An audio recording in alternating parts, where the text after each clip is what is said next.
vamos continuar, hein, pessoal? Na aula passada a gente viu mais ou menos a motivação, né, de por que e para que serve teoria de campos a temperatura infinita. Então a gente viu vários possíveis exemplos de aplicação, desde física de altas energias, cosmologia e matéria condensada, né? Então hoje vamos entrar no tópico propriamente dito, né? Vamos ver a parte básica aí de temperatura finita, começando com mecânica estatística quântica, e depois é fácil passar para o caso de campos quânticos, né? Então vamos rever rapidamente aí a parte de mecânica estatística quântica, cálculo de funções de Green a temperatura finita e como que a gente estende para campos escalares, né? Uma vez que a gente faz todo o formalismo de mecânica estatística quântica razoavelmente direto para estender para a teoria de campos, né? Então, vamos ver inicialmente, né? Lembra lá do curso de Física e Estatística, né? Vocês, hein, quando vocês estudam Física e Estatística, vão partir aqui do formalismo gran-canônico, né? Quando o sistema pode trocar tanto energia com partículas com um reservatório qualquer que ele possa estar acoplado, né? Então a gente está colocando aqui no contexto da mecânica quântica, né? A função de partição, então, né, que é a extensão aí da física e estatística clássica para o caso da mecânica quântica, vem dado a função de partição, né, é o traço da exponencial de menos beta, o operador hamiltoniano. A gente faz um formalismo gran-canônico, então entre o potencial químico e o operador número de partículas, né? A gente pode escrever a operação de traço usando uma base completa em ortonormal do teu sistema, pode ser autoestados da hamiltoniana ou do operador número, ou do observável qualquer aí, né? Lembra lá da mecânica quântica, né? Qualquer observável funciona com uma base ortonormal completa para o teu sistema, então a gente pode escrever essa operação de traço exatamente em termos desse braquete de Dirac aqui dessa forma, né? Em termos desse sanduíche é exatamente a operação de traço para a gente, né? Beta, lembra lá da física estatística, 1 sobre constante de Boltzmann vezes temperatura. A gente vai estar trabalhando com unidades naturais, como é natural em teoria de campos, física de partículas, onde a gente faz H cortado, né? Constante Planck sobre 2π igual a 1, a velocidade da luz igual a 1, e constante Boltzmann a gente vai estar tomando igual a 1, né? Então, temperatura, massa, momento, todo mundo tem unidade de energia, tempo tem unidade de comprimento, que tem unidade de 1 sobre energia, só tem unidade de energia todo mundo, né? Ou o inverso de energia nas unidades naturais. Então, a gente vai estar esquecendo a constante de Boltzmann aqui, o beta é só o inverso da temperatura para a gente, tá? Então, mecânica estatística quântica, daqui a gente, claro, quer passar para um formalismo apropriado para a gente introduzir teoria de campos aqui, então vamos colocar isso aqui dentro do contexto aí de integrais de trajetória, né? Construir inicialmente aí a função de partição dentro do contexto de integrais de trajetória de Feynman, né? Então, lembra lá também da física estatística, como a gente não tem conhecimento de cada sistema do teu ensemble, a gente trabalha com médias estatísticas, né? Partindo então isso aqui é sempre chatinho, partindo do operador densidade matriz, né? Que a gente pode definir dessa forma, exponencial de menos beta h menos m, normalizado pela função de partição, e qualquer média estatística de qualquer observável, né, um operador associado com observável, é dado em termos dessa operador matriz densidade dessa forma, né? Então, é como a gente calcula médias estatísticas, né, a partir aí do operador matriz densidade, né? Então, qualquer observável, qualquer que a gente estiver calculando, essas médias estatísticas são dadas exatamente dessa forma, beleza? Mecânica estatística quântica, né? Vocês veem, por exemplo, no curso de mecânica quântica. Então, vamos colocar isso numa linguagem de integrais de trajetória, né? Construir a mecânica estatística lá Feynman. Então, a gente pode partir aqui do propagador, né? Lá da mecânica quântica, né? Que é a amplitude de transição que vai de um estado inicial até um estado final qualquer, né? O propagador, a amplitude de transição, né? Na linguagem de Braz e Katz de Dirac, são os nossos estados aí. Então, esse cara daqui a gente pode colocar, né, em termos do operador hamiltoniano dessa forma, né? O operador de evolução temporal, esse cara daqui é exatamente igual a esse sujeito daqui em termos do operador de evolução temporal. Então, a ideia é escrever isso aqui numa integral de trajetória, né? Isso aqui é, por exemplo, livros modernos aí de mecânica quântica, você encontra isso. Então, o procedimento aqui padrão é a gente partir dessa amplitude de transição e quebrar esse intervalo de tempo, né? Que vai do tempo inicial até o tempo final aqui, que estou chamando de intelinha, em vários segmentos, né? Do tempo inicial para um tempo T1, do tempo T1 até T2, etc, até chegar no tempo final, usando o princípio aí de superposição da mecânica quântica, né? Pelo princípio de superposição, então, essa amplitude de transição é exatamente igual a isso aqui, né? Usando esse conjunto completo de autoestados aí do operador posição, por exemplo, né? Então, vamos pegar um elemento qualquer aqui desse procedimento que a gente fez aqui, né? Um elemento qualquer intermediário aí. Isso daqui a gente pode escrever, né? Essa amplitude de transição exatamente dessa forma, né? O operador de evolução temporal está aqui, o ΔT é exatamente o TJ mais 1 menos TJ, né? E usei a função de ondas planas exatamente para escrever o nosso bracket aqui em termos do momento, né? Do momento. Então, essa amplitudinha de transição que está aqui dentro, a gente pode escrever exatamente desse jeito aí. Você pode deduzir facilmente isso daí. Então, daqui a gente pode inserir, né? Insere esses vários carinhas aqui, né? Insere todo mundo, cada um desses elementos você pode inserir aqui dentro, a gente acaba ficando com alguma coisa que é desse tipo, né? Quando você faz essa brincadeirinha aí, né? Então, a gente fica com uma integral, né? Integral sobre cada uma dessas posições, momentos que a gente introduziu anteriormente, e junta todas aquelas exponenciais, a gente fica com um objeto desse tipo, né? Então, isso aqui é uma integral, né? Que a gente está olhando para todas as trajetórias, todos os momentos. A gente pode escrever no limite do contínuo esse sujeito aqui como uma espécie de integral funcional sobre todas as trajetórias e todos os momentos do teu sistema, né?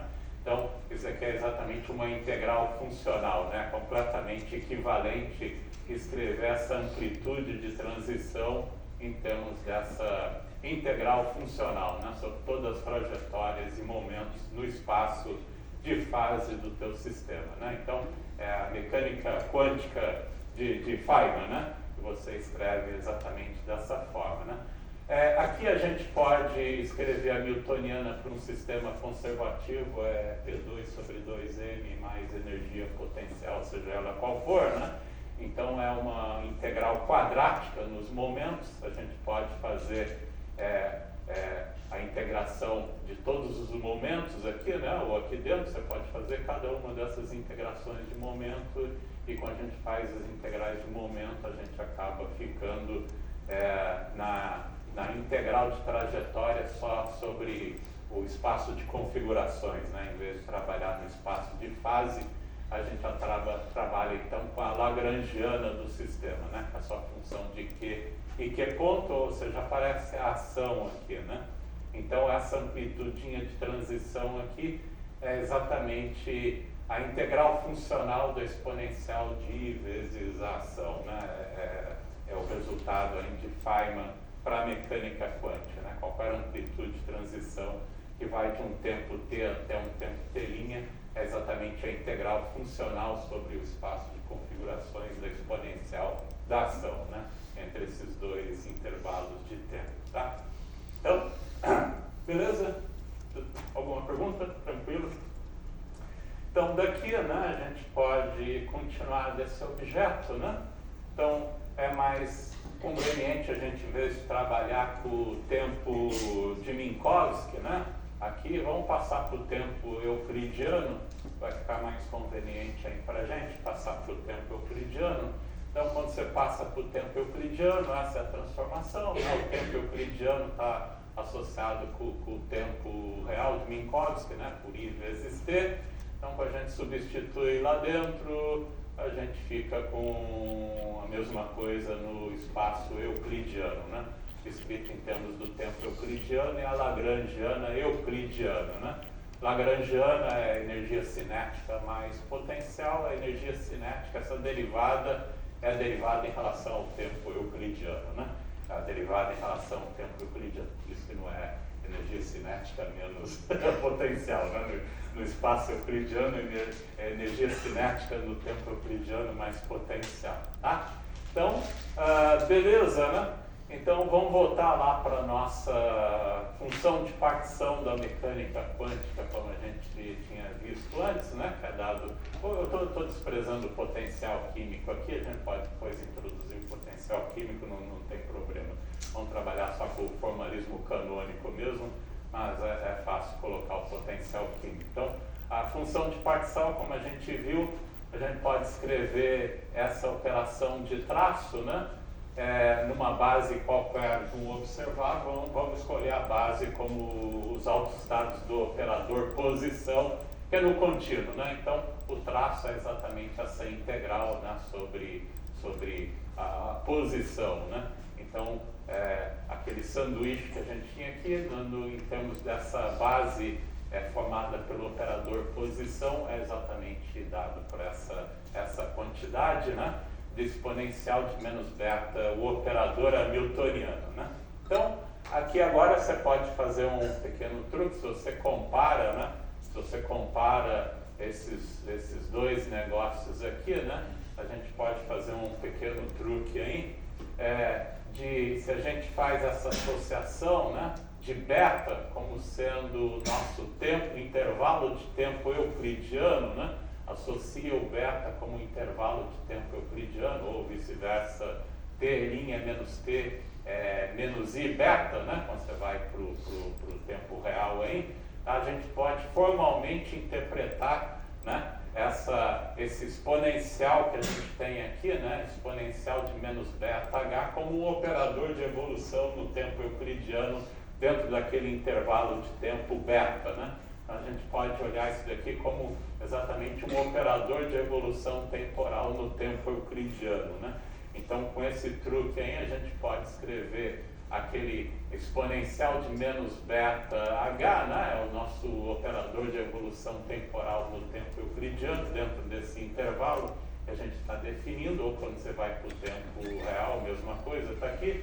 Então, a nossa função de partição, né, escrita como uma integral de trajetória, acaba sendo nada mais que, se a gente olhar aqui para trás, né, é a amplitude de transição, né, que a gente tem, mas a gente tem que associar o estado inicial com o estado final, né, como se tivesse uma condição de contorno periódica aqui, né. Então, é a integral, né, sobre todas as trajetórias, com essa amplitude de transição, né, de estado inicial para o estado inicial, com esse operador de evolução temporal. Então, a gente pode agora associar, né, com a nossa amplitude de transição, como a gente tem aqui, e esse intervalo de tempo aqui é exatamente o beta para a gente, né, o inverso da temperatura, né. Então, com esse truque, né, a gente pode escrever a nossa função de partição como uma integral de trajetória. Essa integral aqui, junta com as demais integrais, continua integral funcional para a gente, e o nosso intervalo vai de 0 a beta, né? De 0 a beta, aquele nosso intervalo de tempo euclidiano, né? E com a lagrangiana, né? A lagrangiana no tempo euclidiano está aqui, né? Que é a ação, né? a ação no tempo euclidiano, né? A ação euclidiana. Então, a função de partição é nada mais que essa integral, né? Integral funcional da ação euclidiana com a ação calculada, a integral de 0 a beta, né? Do tempo euclidiano, da lagrangiana euclidiana, né? E a operação de traço aqui, né? Para você garantir que a operação de traço é correta, né? É correta aqui para a gente, né? Porque a gente está associando com a função de partição, a gente tem que impor que essa integral funcional seja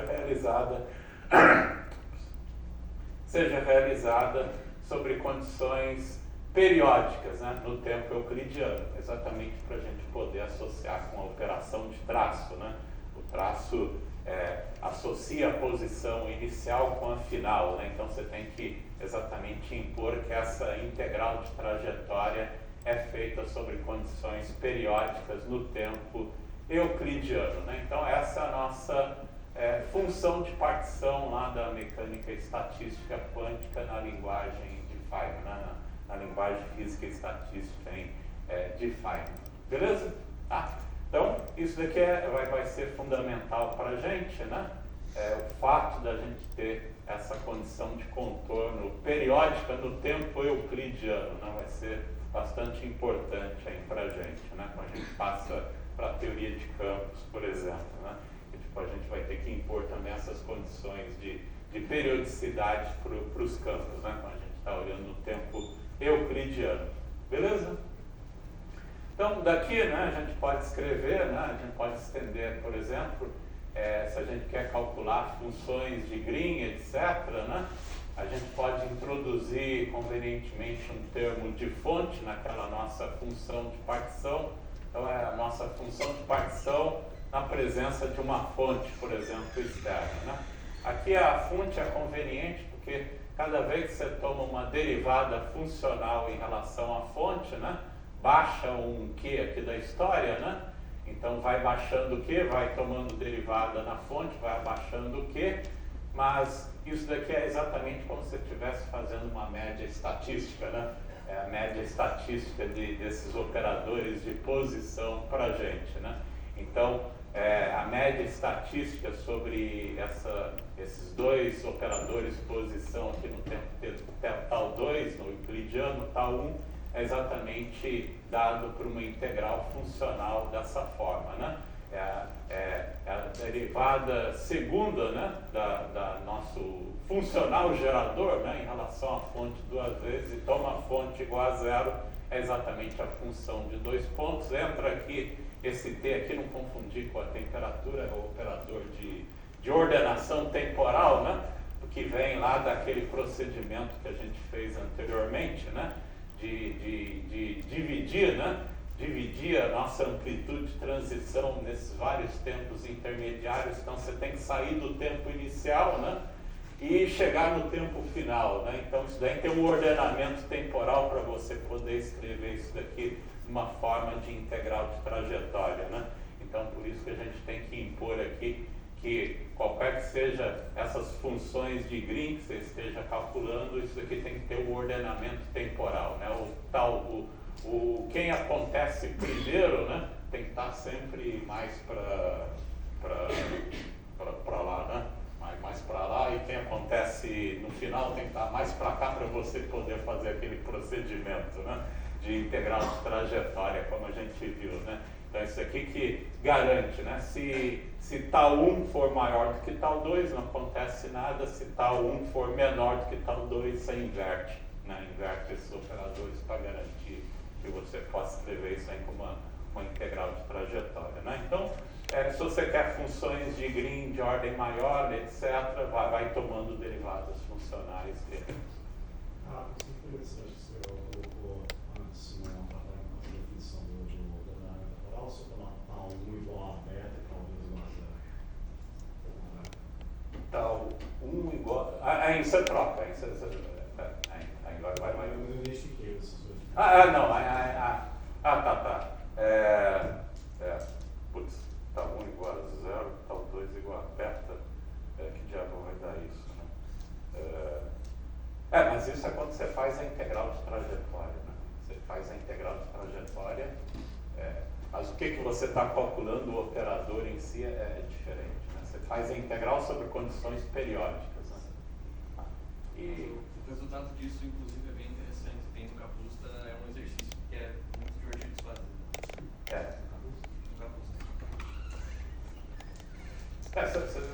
Vai dar Q quadrado, né? Vai dar o Q quadrado no final do dia. Tá. Beleza? Tá. Mais alguma pergunta? Então, seguindo aqui, né? Então, esse é o primeiro ponto importante para a gente. Vamos continuar trabalhando, então, com esse objeto, né? Que a gente tem aqui, né? E lembra que a função de partição é com a fonte igual a zero, né? Se você toma a fonte igual a zero, dá a nossa função de partição para a gente, né? Então, a gente vai, claro, a gente também pode, a gente está escrevendo esse negócio aqui no tempo euclidiano, né? Mas você pode escrever isso aqui no tempo real, né? Fazendo a mudança de volta aí para o tempo real, né? Passar ou para o tempo euclidiano ou para o tempo real, é só fazer multiplicar aí por menos i, né? Um ou outro, aí você pode passar tanto para um quanto para o outro, né? Então, isso aqui você também pode escrever, se você não gosta do tempo euclidiano, você pode passar para o tempo real de uma vez, hein? É a mesma coisa, né? A média estatística dos nossos operadores de posição aqui, né? É dado exatamente escrito daquela forma, passando para o tempo real, né? O menos i tá 1 é o tempo t1 para a gente, né? Então, a gente pode fazer essa mudança aí de um para outro, aí não tem problema nenhum aqui em princípio, né? Então, o operador posição do quadro de Heisenberg, né? Está aqui, é o sanduíche do operador lá no instante tempo t0, por exemplo, né? Com os operadores de evolução aqui, né? O Daga, né? Ou, se você quiser escrever isso, a evolução temporal do tempo imaginário, ou o tempo euclidiano, tá a mesma coisa, né? Você pode passar de um para outro, aí não tem problema nenhum aqui para a gente fazer isso, né? Então, eu vou estar usando essa linguagem na hora tempo real, tempo euclidiano, e vai ser conveniente, né? Eu já estou introduzindo o tempo real aqui, né? O tempo real já estou introduzindo aqui na história, né? Tá? Então, lembra que a operação de traço, né? Quando você calcula essas operações de traço, né? Não importa se é integral de trajetória ou o traço, né? O traço tem a propriedade de ser cíclico, né? O traço de A vezes B é a mesma coisa que o traço de B vezes A, né? Você pode rodar ciclicamente esses operadores, né? Então, quando a gente toma uma média estatística de Q de T1, Q de T2 aqui, a definição da média estatística, como a gente viu esse objeto aqui, né? O operador lá elevado a menos beta-h, do operador densidade. Você pode rodar ciclicamente esses três operadores aqui, continua dando a mesma coisa, né? Você pode jogar esse Q de T2 aqui para a esquerda, né? E multiplicar por E elevado a beta-h e E elevado a menos beta-h, né? Que é a mesma coisa, porque esse E elevado a menos beta-h, você pode jogar para o lado de cá, vai juntar com E elevado a beta-h, vai dar o operador unitário, é a mesma coisa. Mas aqui a gente reescreveu esse negócio aqui de uma forma conveniente, né? Que agora esse E elevado a menos beta-h, o Q de T1 que a gente tem aqui elevado a beta-h, um operador de evolução temporal, né? Como a gente escreveu aqui, com o tempo euclidiano sendo beta para a gente, é exatamente esse cara daqui evoluído de T para I beta, né? Usando como isso aqui como um operador de evolução temporal no tempo euclidiano, né? Então a gente chega numa identidade que é bastante importante, né? Que essa média estatística, né? É exatamente igual a essa média estatística, né? Isso aqui é a chamada relação de Kubo-Marx-Schwinger que a gente tem em física estatística quântica, né? Usando exatamente, vem com consequência da ciclicidade aí do traço para a gente imediatamente deduz, né, essa identidade, né, de Q de T1, Q de T2 é igual a média estatística de Q de T2, Q de T1 mais I beta, né? É uma identidade. Para a gente vai ser importante para a gente também essa identidade ou relação de cubo Marx-Schwinger. Beleza? Então, daqui, né, a gente também pode definir algumas outras funções que acabam sendo úteis para a gente. Lembra lá da nossa função de Green, né, de 2 pontos, com o operador de evolução temporal. A gente pode escrever esse objeto aqui da seguinte forma: se T é maior do que T', né, a gente pode escrever ele dessa forma, como um D maior. A gente não precisa mudar nada aqui, o nosso D maior simplesmente quando T for maior do que T', é essa média estatística. O θ aqui é a função passo, né, que garante que o T é maior do que T' para a gente. E se for o inverso, se T for menor do que T', a gente troca, né? Você tem que trocar a ordenação desses operadores e a gente pode escrever então em termos desse D menor, né? Estou definindo como D menor é o Q de T', a média estatística de Q T' com T quando T' for maior do que T, né? E aqui é a operação, a função passo de novo, né? Que garante. Então isso define para a gente pode definir essas duas médias estatísticas aqui, né? Quando T for maior do que T', ou quando T' for maior do que T, é o nosso D maior, o D menor. É claro que se você trocar T por T', o D menor, né, de T' é exatamente o D maior de T', T, né? Tá? Essas relações vão acabar sendo úteis para a gente, né? A gente vai definir por conveniência, então, essas duas funções D maior e D menor, né? Então, a nossa função de Green de 2 pontos a gente pode escrever exatamente desse jeito, tá? Beleza? Então, usando de novo a ciclicidade, né? Lembra que isso daqui é uma operação de traço que a gente tem aqui, né? A gente tem uma operação de traço aqui, então vale essa relação de Kuber-Marx-Schwinger, né? Mais uma vez aqui para a gente. Então, por exemplo, a gente pode escrever esse D maior, né? Pela relação de Kuber-Marx-Schwinger, é exatamente esse cara daqui, que é o D menor, né? De T mais I beta T', né? Usando essa identidade que a gente tem, né? Então, a gente fica com essa outra, né, propriedade que vem como puramente como consequência da ciclicidade do traço. Beleza? Dúvidas? Tranquilo? Então, aquele D maior, vamos trabalhar ainda com aquele D maior, né? Então, aqui é tudo mecânica estatística de novo, né? O traço, vamos colocar com uma base completa de autoestados da energia, né? Para operação de traço. Então, aquele D maior, que é essa média estatística para a gente, né? A gente pode escrever o traço dessa forma, né? Sanduichando aqui com autoestados do operador energia. E a gente pode brincar mais uma vez com esse cara daqui. A gente pode incluir aqui uma relação de completeza aqui no meio, né? De autoestados do operador energia mais uma vez, né? Eu botei aqui uma identidade, né? Que é esse cara daqui, uma relação de completeza do operador hamiltoniano aí pra gente, tá? Então isso aqui continua sendo tudo igual.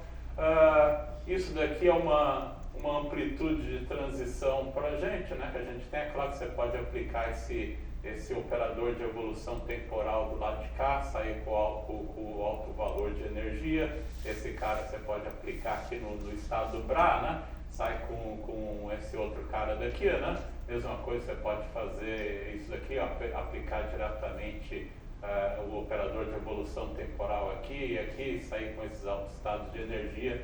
Então isso aqui a gente acaba ficando com esse resultado, né? Agora essa soma, né? Claro que isso daqui tem que ser uma coisa convergente, né? Isso aí tem que ser uma coisa convergente, né?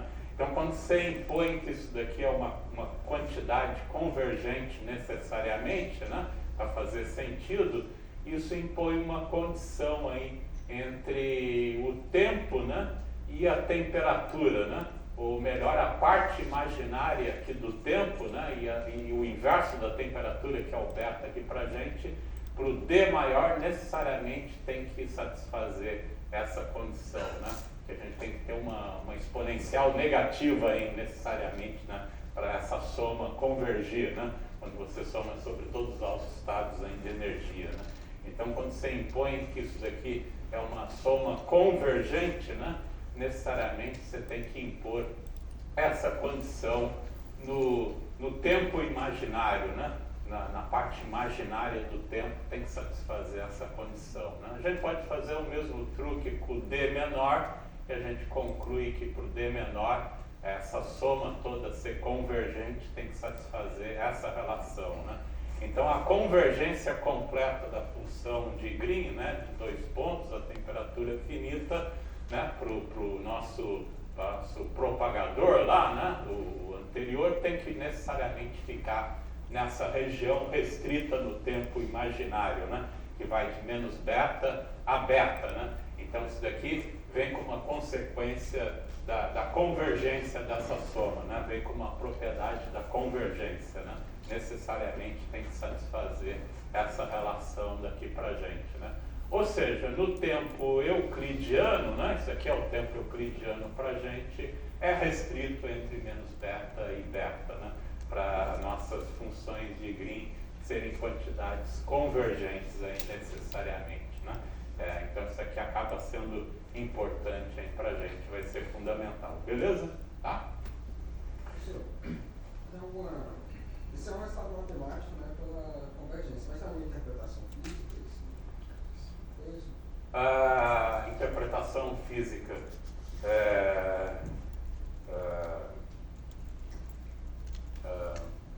que o tempo euclidiano é limitado quando se associa com a função de partição, necessariamente vai de 0 a infinito, né? Lembra que a gente já associou com a função de partição, o tempo vai de 0 a beta, né, na nossa ação, né? Não é qualquer tempo que você integra, né? Então você pode mais ou menos associar dessa forma, mas aqui é matemático para a gente, né? Mas você pode pensar numa associação desse tipo. Tá? A convergência aqui é matemática, né? É matemática que implica exatamente nessa relação que vai ter consequências físicas, né? Vou pensar o contrário, né? Tá? Não, mas esse resultado está diretamente ligado ao fato de você começar num estado e voltar para ele. Porque é o traço, né? É o traço. Acho que no fundo pode pensar assim, essa condição de você tem que começar num estado, terminar no meio estado, está implicando nisso, de certa forma. Você concorda com isso? Aqui é geral, né? Nem que começa num estado no outro, é mecânica estatística, né? Isso aqui é mecânica estatística quântica pura e simples, né? Não tem nem integral de trajetória aqui, né? Não tem nem integral de trajetória, né? Isso aqui é mecânica estatística. A função de 2 pontos, né, de Green em mecânica estatística quântica tem que satisfazer, né? Tem que satisfazer necessariamente.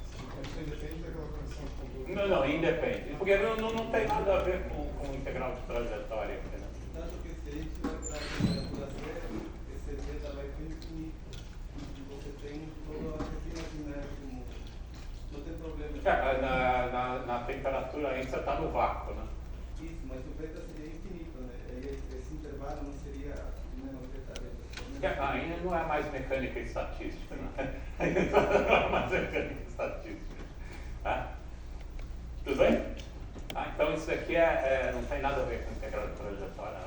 Vem da operação do traço ali pra gente, né? Tá? Beleza? Então, isso daqui vai acabar sendo importante aí pra gente, né? Então volta agora a nossa função de partição, né?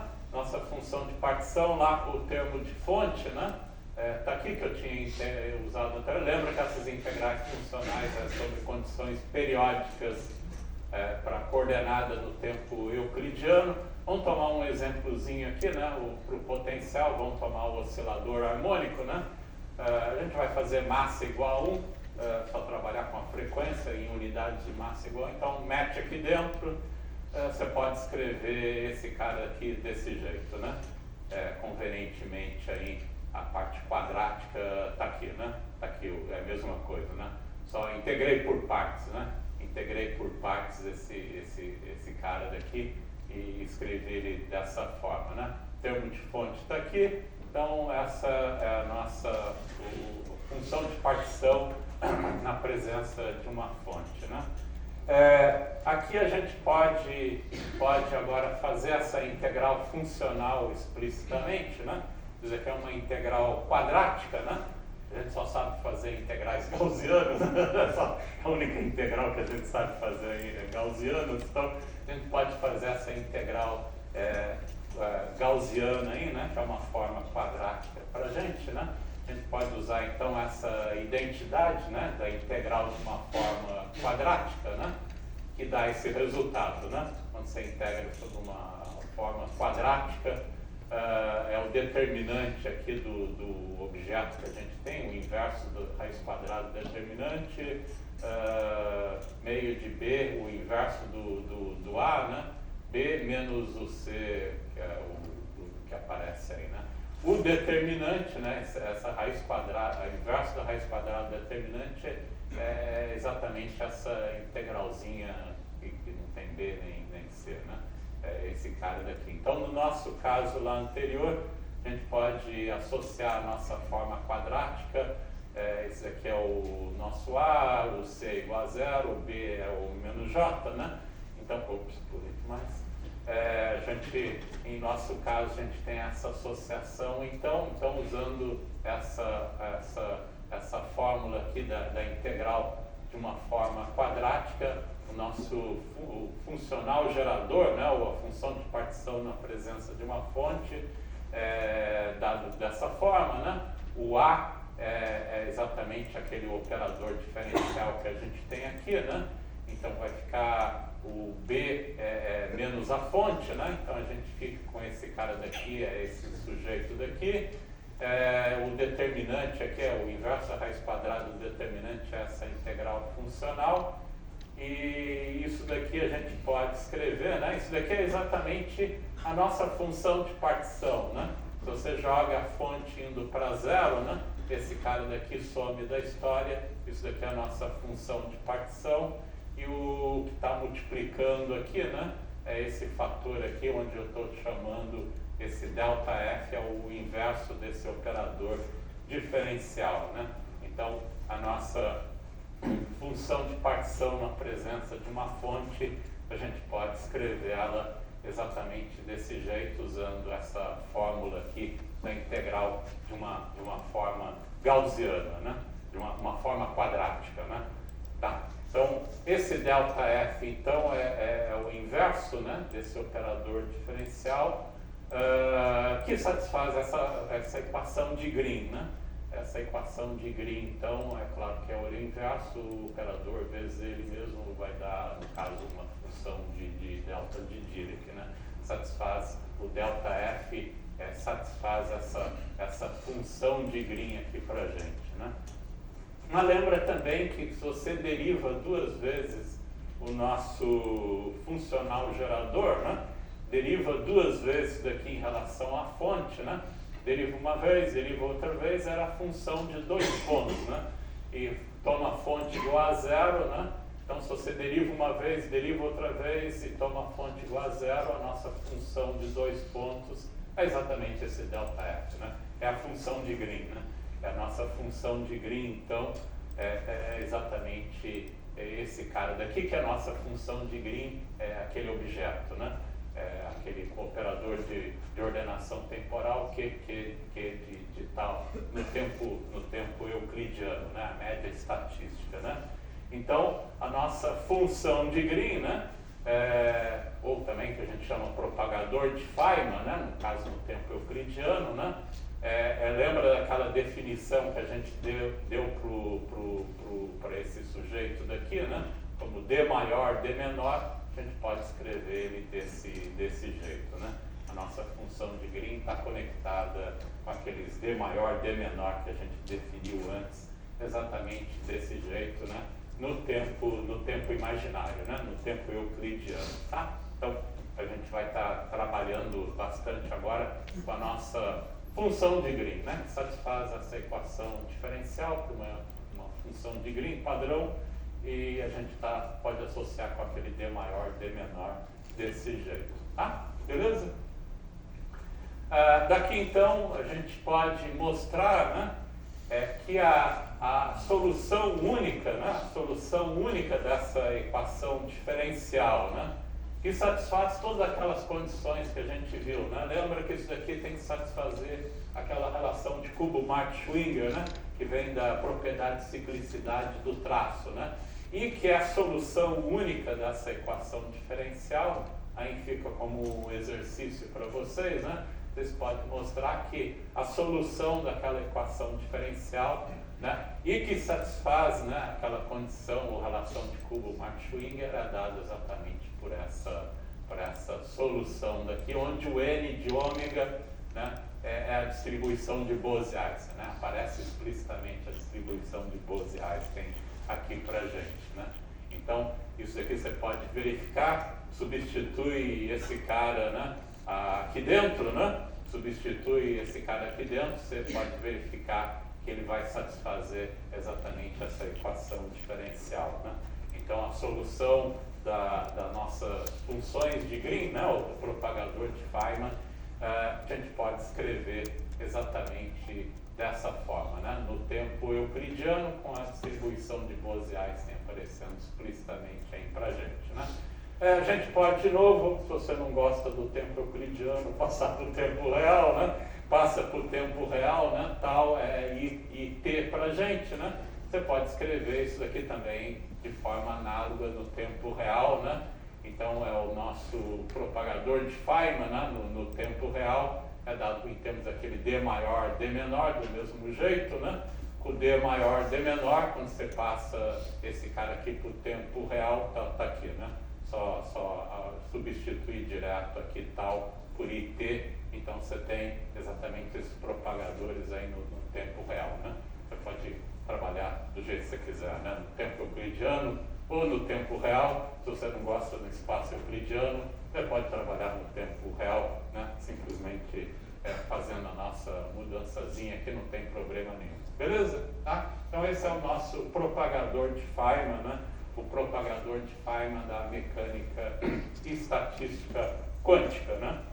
A mecânica estatística quântica, o ômega é a frequência do oscilador, né? Isso aqui é para o oscilador harmônico, né? A solução do oscilador harmônico para a gente na mecânica estatística quântica. Tranquilo? Tá? Perguntas? Ótimo.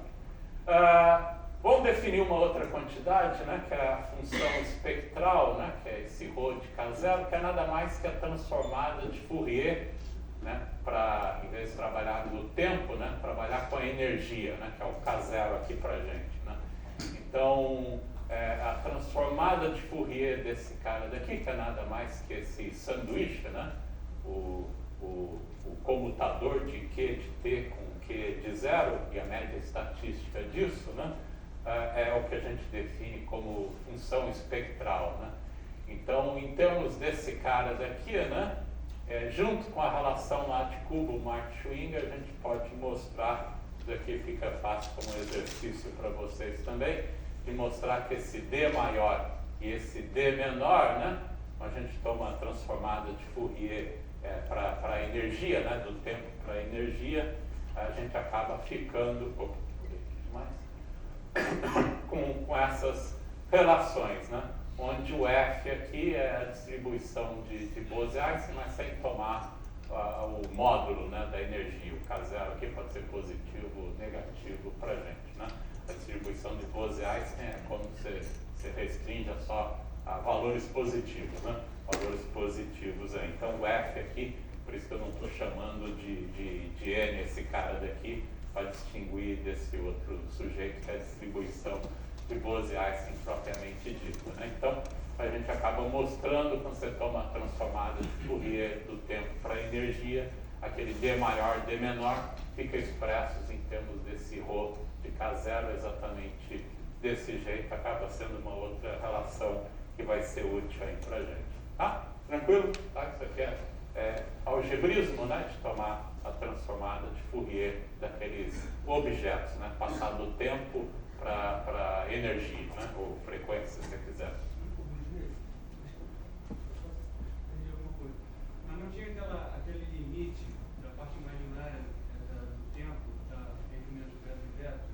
Isso no tempo, na parte imaginária, né?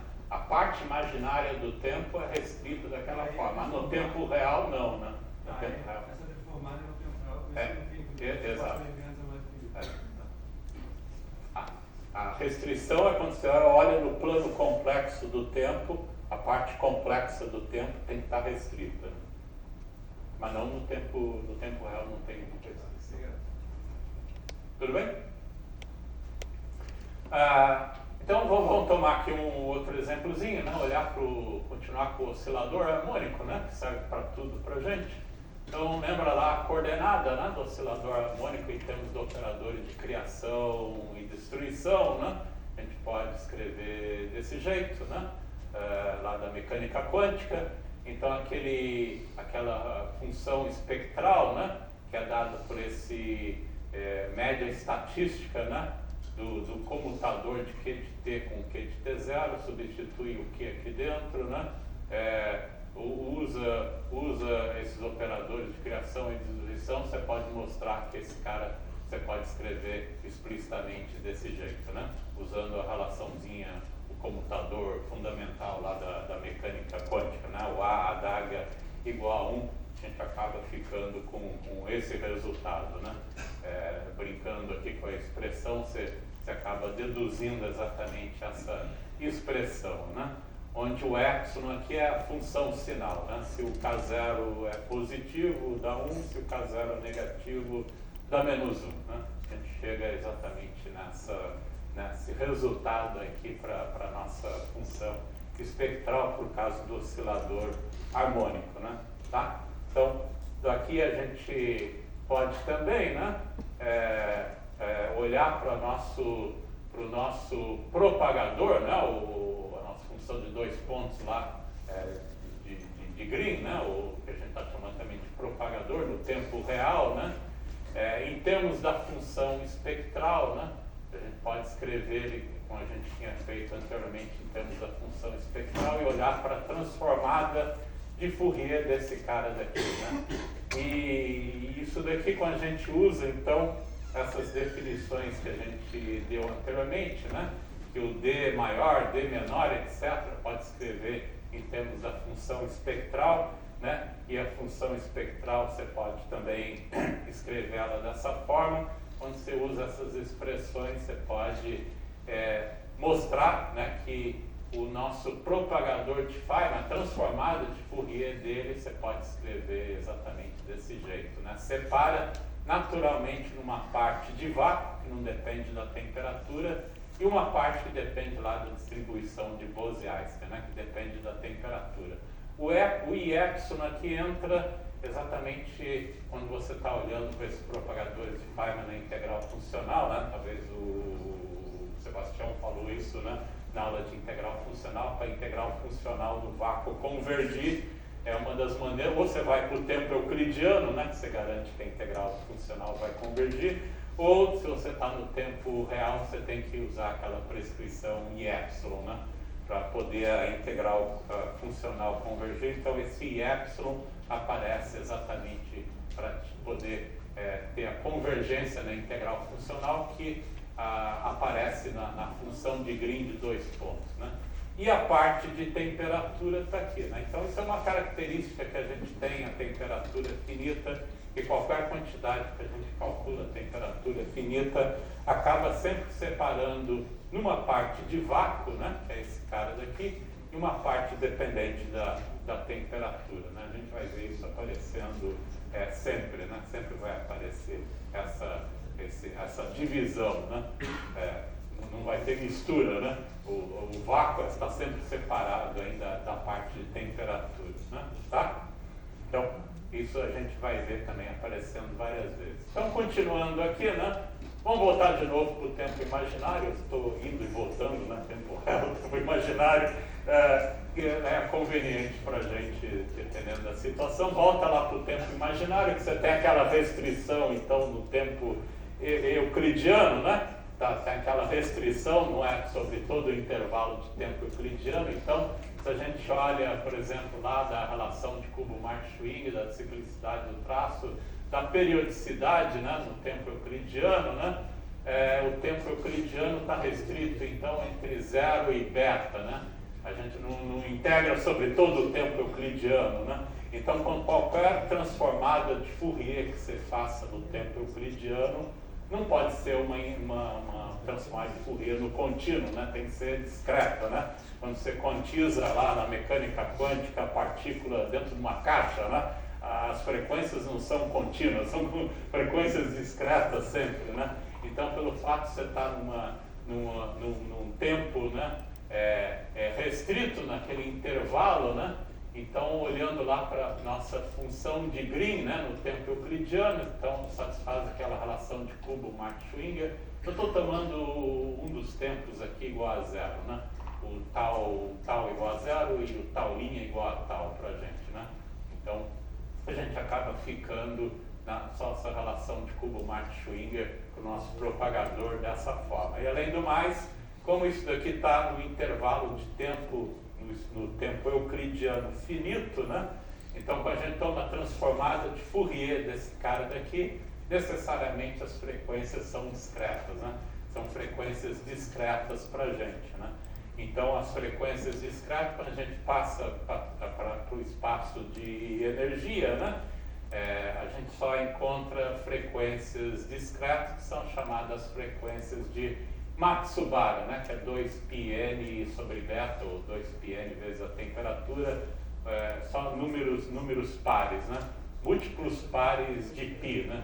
Que vem exatamente pelo fato de você estar impondo também a condição de periodicidade, mais a transformada de Fourier dentro dessa caixa finita, né?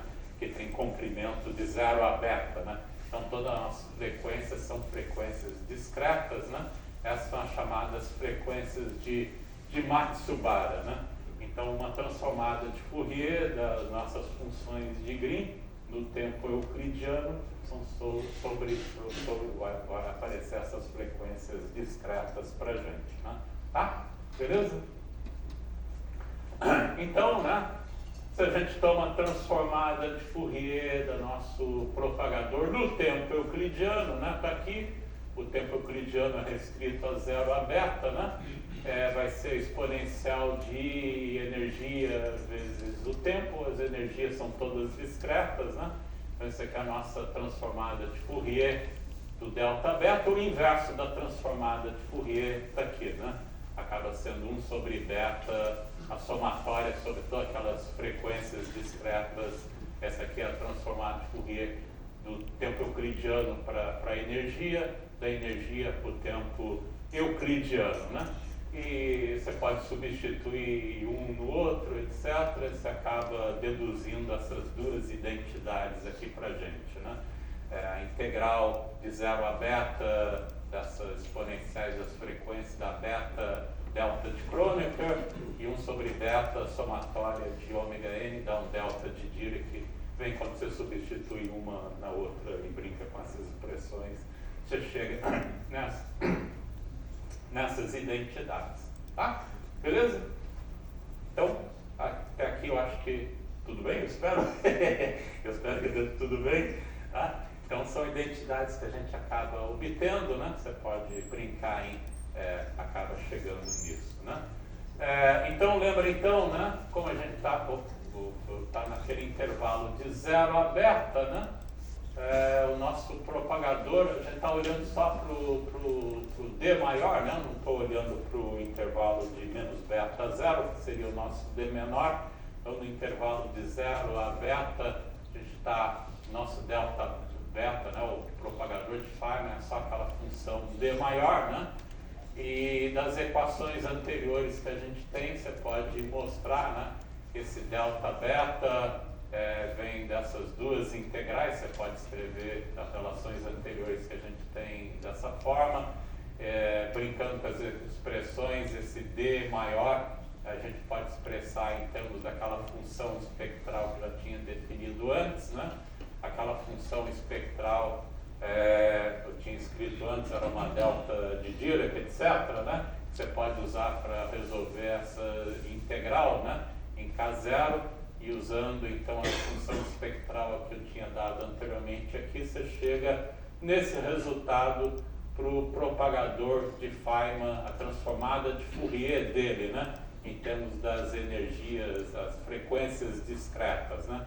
Então aparece 1 sobre ômega ao quadrado, que é as frequências de Matsubara ao quadrado, mais a frequência do oscilador harmônico ao quadrado, né? Então essa é a transformada de Fourier, né? Do nosso propagador de Feynman do tempo euclidiano para o espaço aí de energia, né? No caso das nossas frequências discretas, né? Você acaba chegando nesse resultado, né? Então, daqui também, né? A gente pode lembrar, né? Lembra, se você toma a transformada de Fourier agora inversa, né?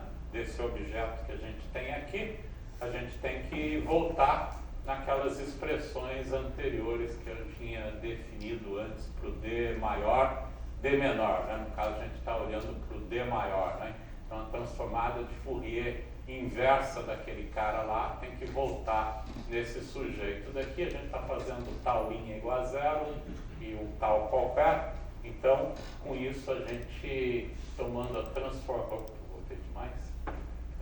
tomando a transformada de Fourier desse cara, né? Inversa, a gente volta para o D maior que a gente tinha, né? No tempo euclidiano, né? Então aqui a gente acaba chegando numa identidade importante também. Se você toma o tempo euclidiano igual a zero, né? O tempo euclidiano igual a zero, que é o delta de zero aqui para a gente, né? É só fazer o tal igual a zero aqui. A gente é a mesma coisa fazer tal igual a zero aqui. Então 1 sobre beta da somatória sobre as frequências discretas desse cara daqui dá exatamente isso daqui, né? Para tal igual a zero vai dar 1 mais 2n dividido por 2 ômega, né? A frequência do oscilador harmônico. O n é a distribuição de Bose-Einstein mais uma vez e lembra, o ômega n é as frequências de Matsubara, né? Então isso daqui é um exemplo de como que você realiza a soma, né? Como que você soma sobre essas frequências de Matsubara, né? Então esse é um exemplo de como você pode realizar essa soma. Isso aqui é uma identidade para a gente aí. Você pode procurar também naqueles livros, né, de séries, etc. Você vai chegar numa identidade desse tipo, né? Tem aquele livrão Gradstein e Resnick, né? Quem já ouviu falar desse livro, né? Tabelas de séries integrais e funções especiais, né? É um livro de 10.000 páginas, né? É um dos dois russos compilaram todos os tipos de soma integral que existe na natureza. É o ChatGPT analógico da minha época, estudante. Dá para fazer por resíduos também. Exatamente, que é o que eu vou falar também, né? É claro que usualmente quando você faz esses cálculos em geral, usualmente não é uma função de Green de 2 pontos, às vezes você tem coisas mais complicadas, né? Funções de 4 pontos, etc. Você obtém uma função qualquer, né? Uma função qualquer das frequências de Matsubara, né? Então você tem um outro truque aí de como você faz essas somas, né? Isso aqui é um exemplo, mas você pode usar um truque aí, né? Se você tem uma função qualquer, né, dessas frequências de Matsubara, como que você realiza essa soma, né? Lembra que o ômega n aqui, né? Você pode passar aqui para definir uma função, né? Complexa, né? Em vez de trabalhar com a função ômega n, vamos para um espaço complexo, né? E trabalhar com uma função complexa em K0, né? Que é energia para a gente, mas é uma função complexa dada em termos das quantidades reais aqui, o ômega n para a gente, né? O ômega n são as frequências de Matsubara. Então um truque aqui é escrever aqui usando, por exemplo, o teorema do resíduo, né? Se a gente acha uma função, né, cujos polos são exatamente nessas posições, né? E uma função conveniente que tem polos exatamente nessas frequências é a cotangente hiperbólica, né? A cotangente hiperbólica de beta sobre 2k0 tem exatamente polos, né? No plano complexo, né? Tem exatamente polos exatamente nessa posição, né? Então a gente pode usar o teorema do resíduo, né? Para trocar essa somatória, né? Para uma integral no plano complexo, né? Dessa variável complexo z aí, né? Então a função conveniente aqui para a gente é exatamente a cotangente hiperbólica, né? A cotangente hiperbólica de NPI, o resíduo dela é exatamente 1, né? Então a gente pode introduzir esse 1, né, lá dentro da nossa somatória de uma forma conveniente, né? No plano complexo do K aqui para a gente, né? Os polos estão todos sobre o eixo imaginário, então a gente pode escolher um contorno, né, que encicla, engloba todos esses polos, né, no plano complexo aqui, pelo teorema do resíduo. Isso aqui é exatamente a somatória sobre todo mundo, né, sobre todas as frequências de Matsubara para a gente, né. Então, se a gente introduz esse número 1, né, esse número 1 lá dentro, né, a gente pode reescrever usando o teorema do resíduo, né, essa somatória. A gente pode incluir o número 1 aqui.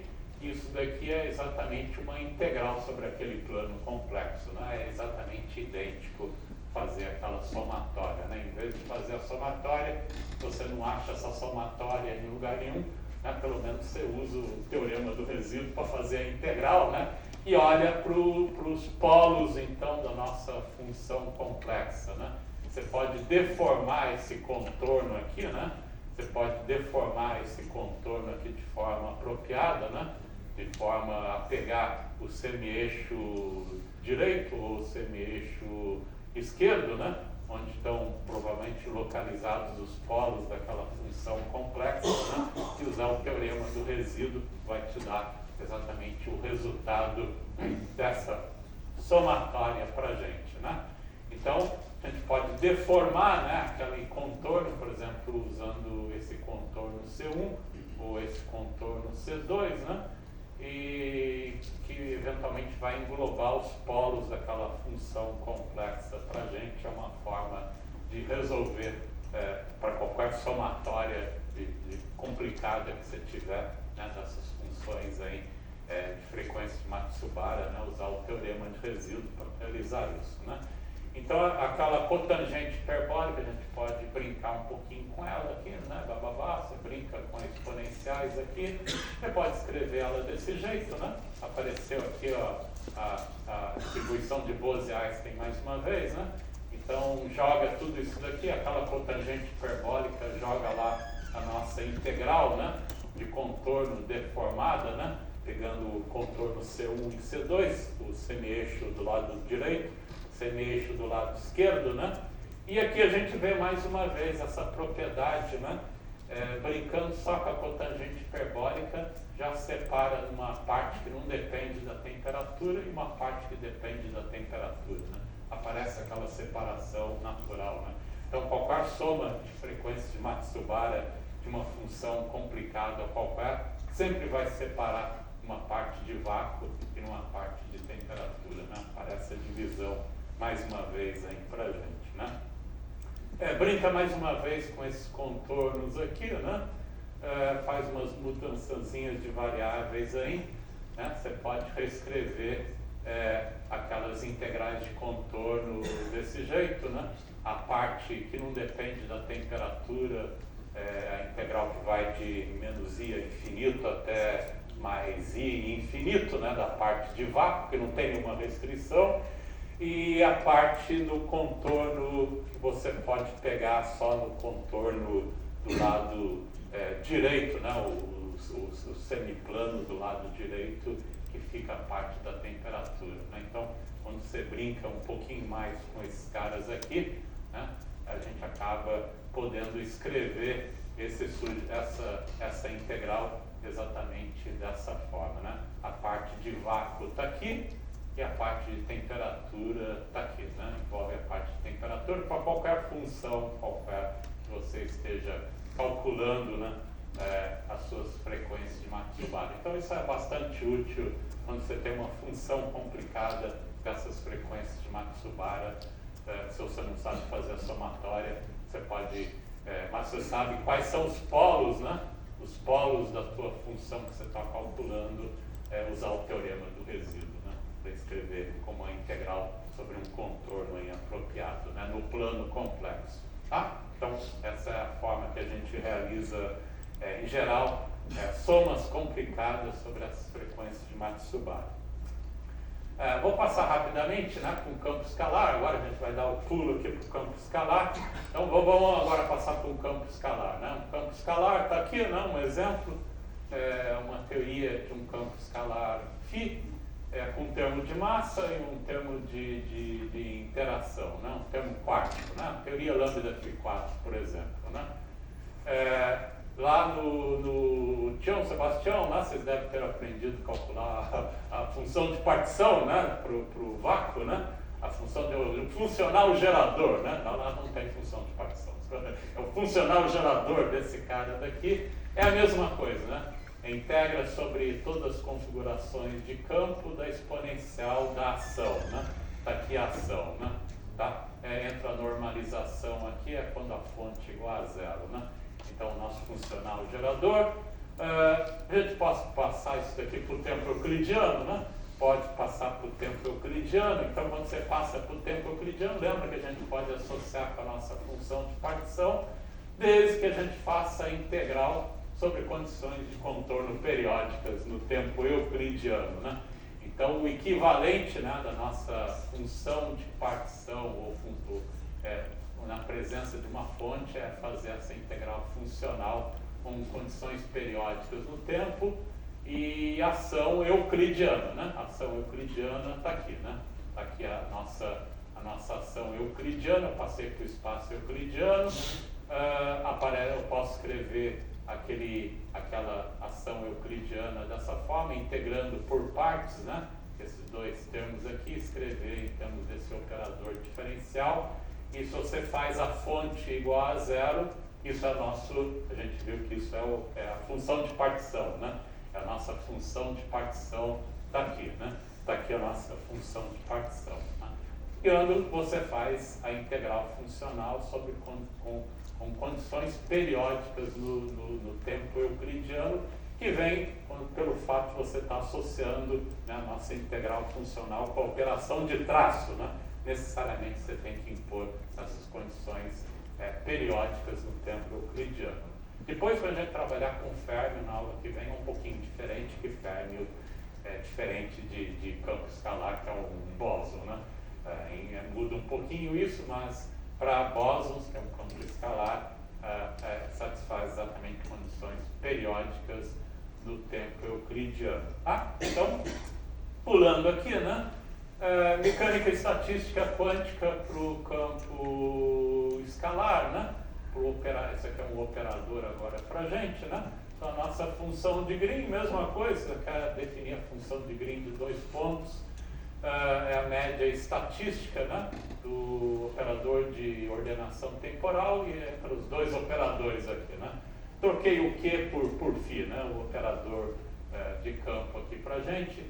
Daqui é a média estatística, entra o operador de matriz densidade, está aqui, né? Faz aquele truque mais uma vez, né? De usar a ciclicidade da operação de traço e você pode mostrar, como a gente fez lá para a mecânica estatística quântica, que isso daqui também satisfaz aquela condição de cubo Marx-Schwinger no final do dia, né? Continua válido, né? Aquela relação de cubo Marx-Schwinger no tempo euclidiano, né? Então, é o mesmo truque que a gente fez com o operador de posição, mas agora com o operador de campo, né? A gente acaba chegando na mesma relação, né? Satisfaz a mesma coisa no caso se você estiver trabalhando com campos, né? Campos quânticos, no caso o campo escalar quântico aqui para a gente, né?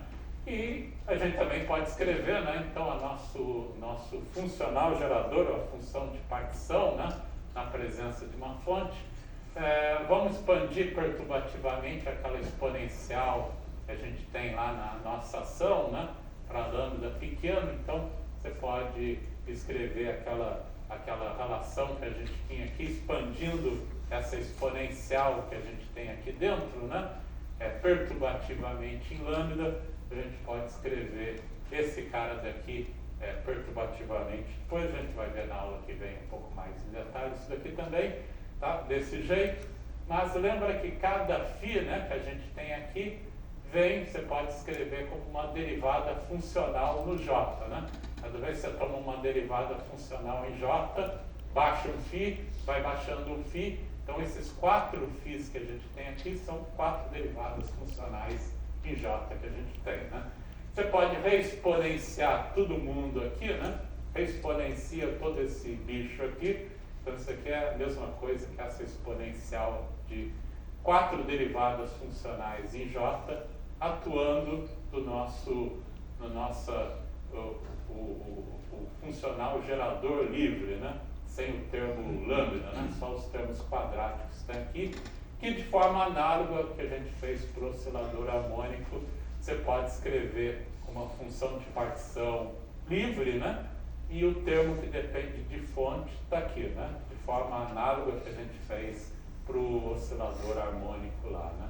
Você pode escrever esse cara daqui exatamente dessa forma, né? Onde o Z0, que é a nossa função de partição do campo livre, é equivalente ao que a gente fez lá para o oscilador harmônico, mas agora em termos do campo, e o nosso operador diferencial é esse objeto que a gente tem aqui. Tá? Então, na aula que vem, a gente continua desse ponto daqui. Todo o procedimento que a gente fez lá para a mecânica e estatística quântica acaba traduzindo aqui de uma forma fácil, né? Principalmente se você vai para o espaço de momentos, né?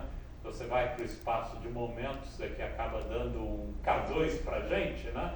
E se você junta o K2 com o M2, né? É uma frequência, né? O ômega ao quadrado para a gente que depende de... Então, é só trocar a nossa frequência do oscilador harmônico, né? Ômega, por esse ômega que é K2 mais M2, que a gente tem tudo da mesma forma, né? Então, vou parar por aqui hoje.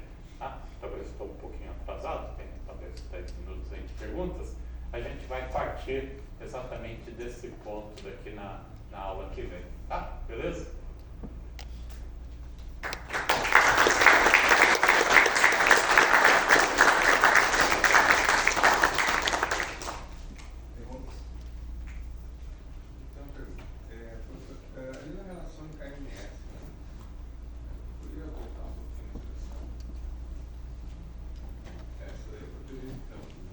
Lá para anterior. Que é a mesma coisa, né? Acaba sendo a mesma coisa. Tá aqui. Aí você está considerando o equilíbrio que é? Sim, aqui é tudo equilíbrio. Mas quando você introduz esse tempo aí, tempo é um tempo real?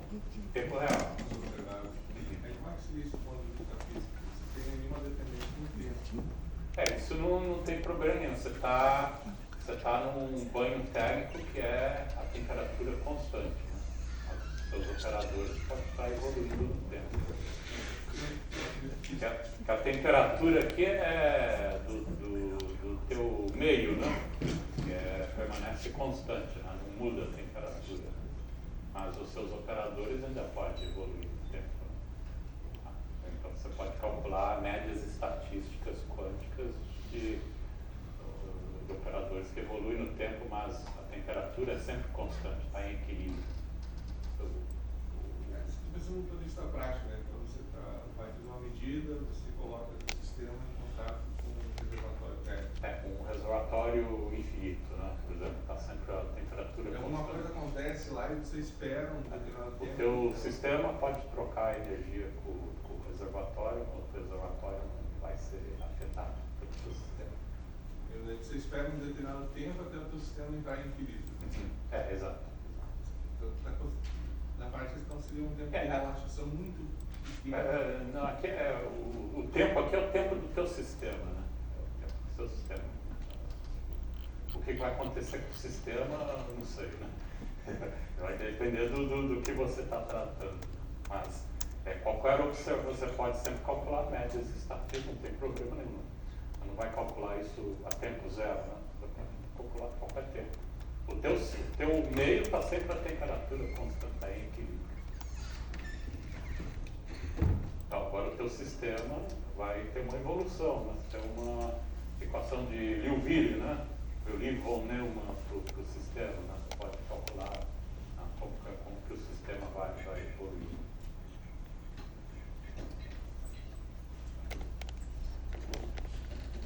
Aqui é tudo em equilíbrio, né? Equilíbrio no sentido que seu banho térmico está sempre a temperatura constante, né? Está sempre acoplado ao teu sistema um meio com a temperatura constante. O que acontece com o sistema